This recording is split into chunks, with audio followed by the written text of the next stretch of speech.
And thank you very much for joining us here on PM Express. I'm pretty sure you followed the conversation that the statistics put out by the Statistical Service has revealed when it comes to disparity in the salary of the public sector.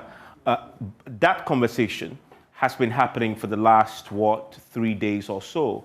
Tonight, we're going to look at the big picture because one of the key things that we haven't explored enough is the challenge with the single spine salary structure, which appears to be the reason why that disparity exists.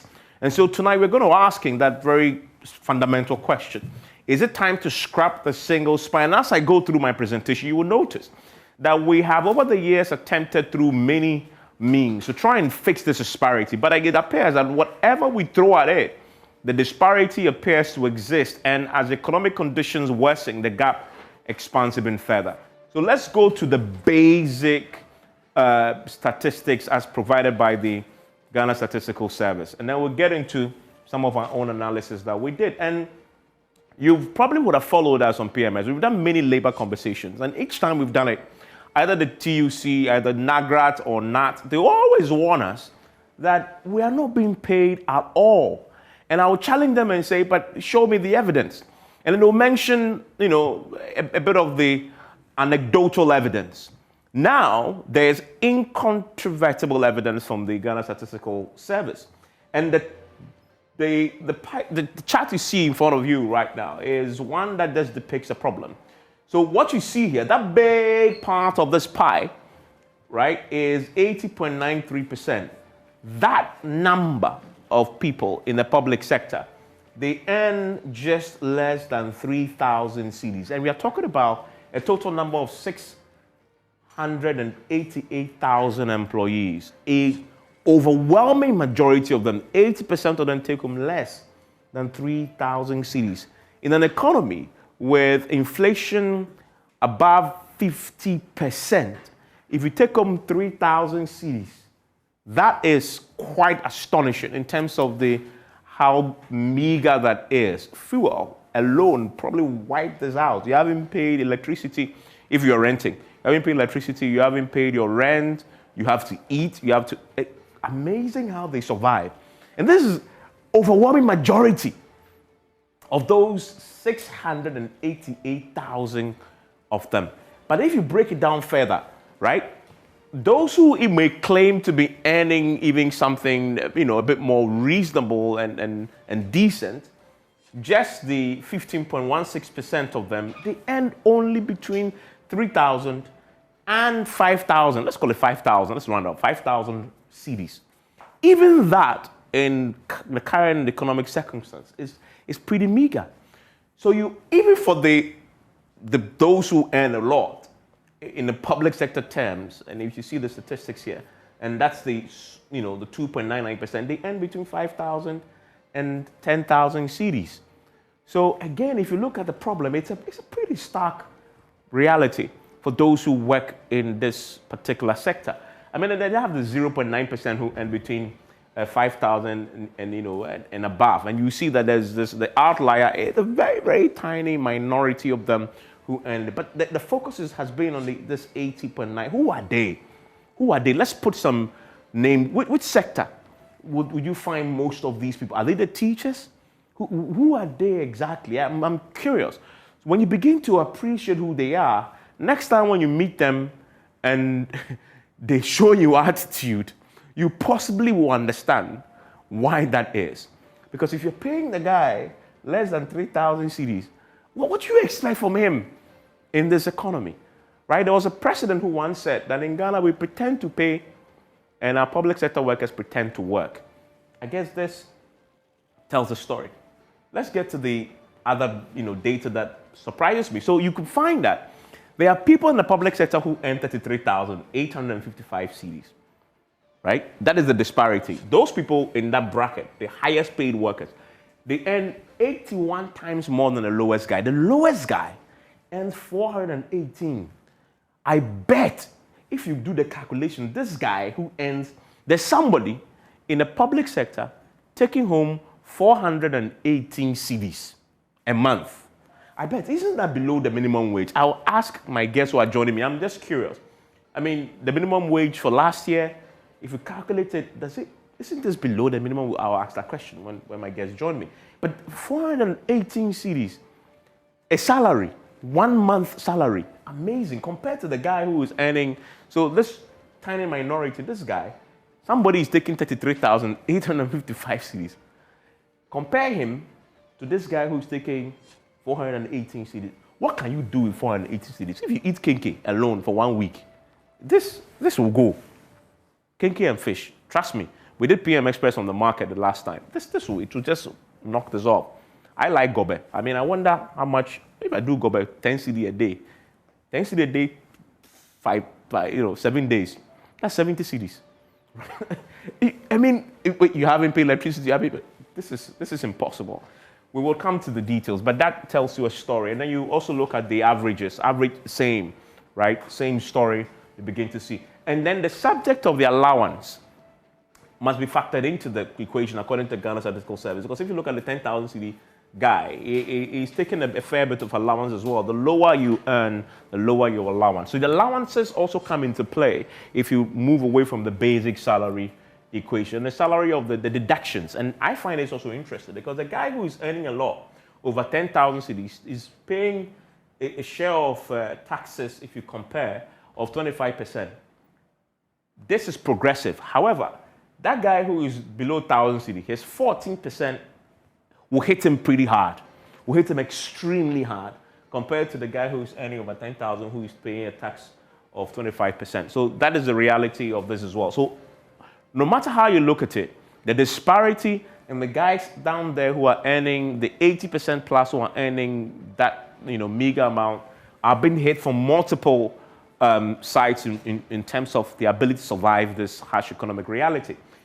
So what has happened over the years to try and address this? In 1972, we had something they call the Prices and Income Board, right? And they tried to deal with this by they wanted to vet and approve incomes and prices. And then came the Ghana Universal Salary Structure in 1999. Remember this, it was very controversial.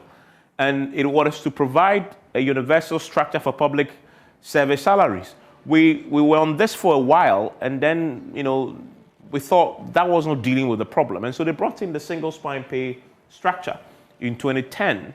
And this was to ensure equity, fairness, transparency in public, service salaries. And that's where the question is tonight. On the back of these revelations, has the single spine pay policy, the structure, has it outlived its usefulness? Is it time to scrap it and think about something else? And if we're going to replace it or amend it or review it, what do you replace it with? How do you even restructure it? I'll get some thoughts from my guests who will join me tonight.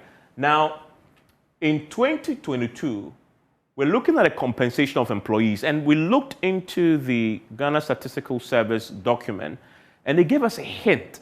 One of the key things my guests, anytime they join me on PM Express, when we're talking about labor issues, they tell me, look, when they say that the public sector compensation is taking all our revenue, it's even really not true. You have to disaggregate the debate and tell us, the political class, the Article 71 office holders, how much of that bulk are they taking away?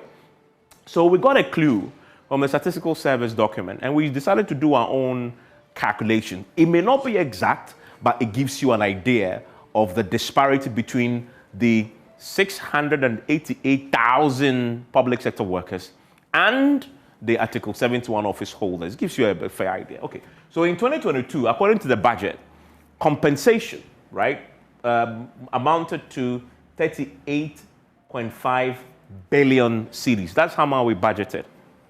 Now, if you used the numbers that we got, the December pay that the Statistical Service computed to calculate, the amount paid to all public sector workers came down to 27.6 billion. That is the 688,000 workers. They took home, all of them together, took home 27.6 billion. The difference you'll be left with is 10.9 billion. And we assume that 10.9 billion would go to the Article 71 office holders because they were largely not part of the work that the Statistical Service did, although there were elements of it, but largely they were not part of it. So that tiny minority of workers call Article 71 office holders, including the president, the members of parliament. They're small. I mean, we don't know their exact numbers yet, but they may just be in the thousands. I mean, I doubt if they're even close to 2,000. And I'm being very conservative here in terms of my analysis and assumptions.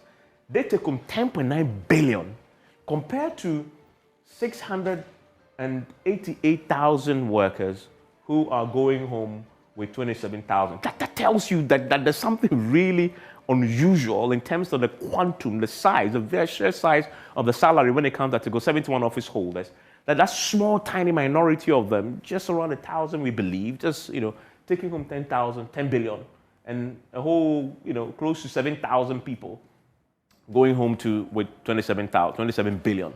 So that should begin to give us a sense of when the labor unions say we have a problem, that we need to restructure it. And that is why you have the government's decision making the point that a single spine salary structure needs restructuring.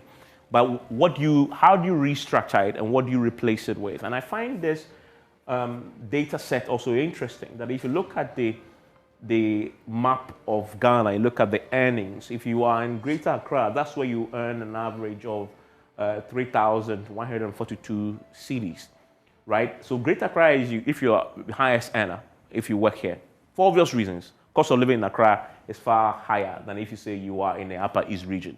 And if you look at the Ashanti region, 2,531 cedis is what you probably earn on the average. I find that interesting because if you compare Ashanti region, which is an urbanized area, for example, if you see the Ashanti region that maybe includes Kumasi as well, and you compare to Upper East region, which is, the disparity, the comparison, it's pretty close. And one argument a colleague of mine raised is that maybe because the people who want to go to the Upper East to go and work are incentivized. And that is why maybe their salary is so close to if you are in a Ashanti region. Maybe that's a reason. I'll get my guests to join me and tell me what they think about this. But this is a conversation that we need to have about what do you do with a single spine, because it's just not fair. It's just not fair that there are people earning 418 cedis in today's Ghana and people earning less than 3,000 cedis. 80% of public sector workers. At the time when, as we now beginning to understand, a tiny minority of people whose class has been defined in the Constitution, they call them Article 71 officers. They are a very small group. They are taking home the pie. The pie was 38 billion. They alone, small group, take home 10.9 billion. When 6,888 people, that's a lot of people, take home 27.6 billion. So there are a lot of questions, and we'll try and disaggregate and understand a bit more, and then ask that bigger question that Prof, the Ghana statistician, has been hinting. What do you do with a single spine pay policy? Stay with me after the break.